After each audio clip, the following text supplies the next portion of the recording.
Hello বন্ধুরা, আজকে আমরা ব্যঞ্জন বর্ণ দিয়ে শব্দ গঠন করা শিখব। চলো শুরু করা যাক। ততে তরমুজ, ততে তিমি, ততে তাঁতি, ততে তাল, ততে তালা।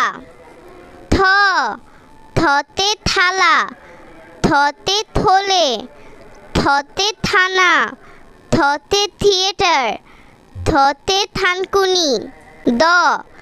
দতে দাঁত, দতে দাদা, দতে দরজা, দতে দড়ি, দতে দই।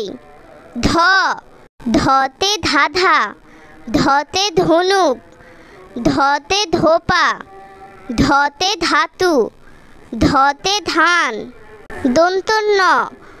দন্তন্নতে নদী, দন্তন্নতে নৌকা, দন্তন্নতে নতুন, দন্তন্নতে নীল, দন্তন্নতে নাক,